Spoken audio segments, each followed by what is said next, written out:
Bienvenidos, esto es Homo Optimus, una producción de Total Sapiens para todos ustedes. Mi nombre es Sergio Anaya. El tema de hoy es acerca de la reforma educativa y el memorándum expedido por el presidente de la República para tratar de frenar las medidas dispuestas en la Constitución Política de los Estados Unidos Mexicanos y las leyes y reglamentos emanados de las disposiciones en la Constitución.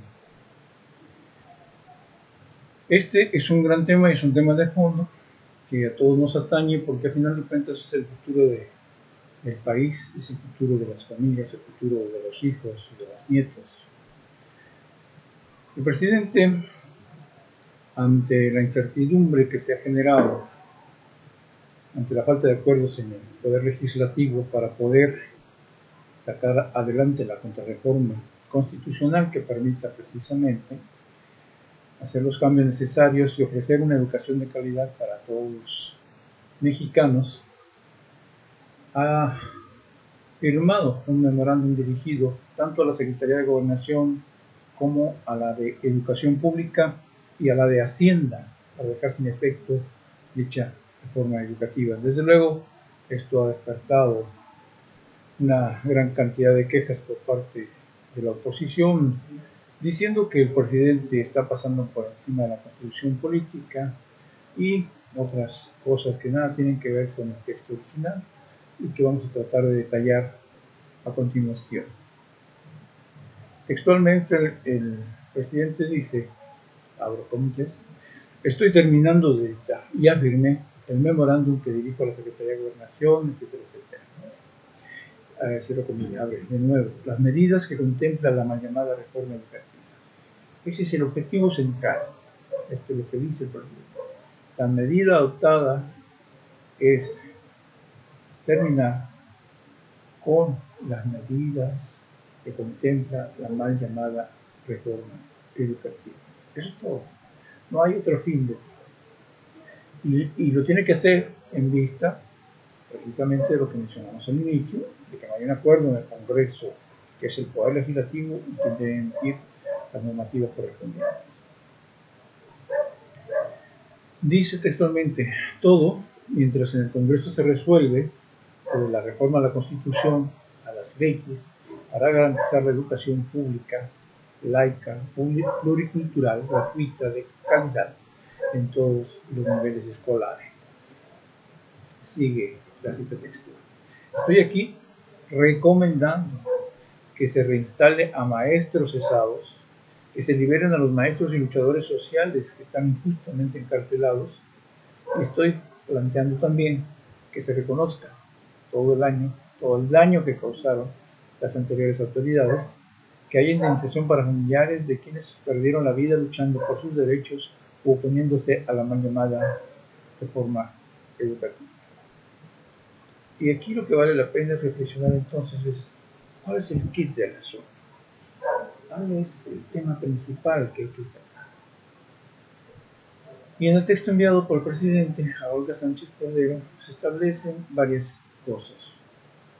Por ejemplo, dice que se realiza porque no ha sido posible hasta la fecha alcanzar un acuerdo entre el legislativo y los distintos sectores del gremio magisterial para derogar la reforma educativa y reemplazarla por un marco legal satisfactorio, útil y funcional.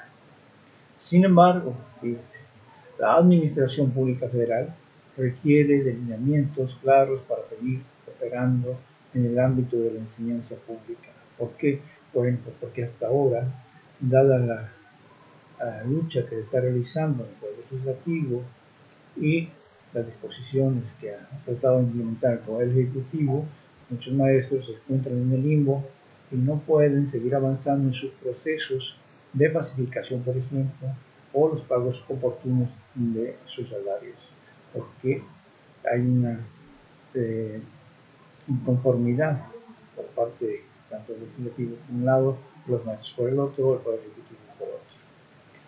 Por eso dicen, entre las instituciones se ha girado esta disposición a los secretarios mientras, nótese el carácter temporal, mientras el proceso de diálogo no culmine en un acuerdo, mientras las otras instancias del Poder Ejecutivo Federal involucradas dejarán sin efecto todas las medidas en que se haya traducido la aplicación de dicha reforma educativa implementada en el sexenio pasado. Y particulariza después cada una. Para la Secretaría de Hacienda, ahí se va a manejar la nómina del sector educativo, lo cual tiene una finalidad.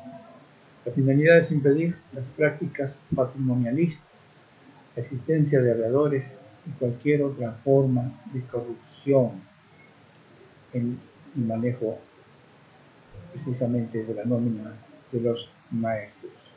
Para el caso de la Secretaría de Educación Pública, establece en el texto que se evitará el tráfico que con ellos se realiza y se garantizará la contratación de maestros egresados de las normales públicas. Además, recomienda la reinstalación de los educadores que fueron cesados por la aplicación de las evaluaciones punitivas aplicadas en el sexenio anterior.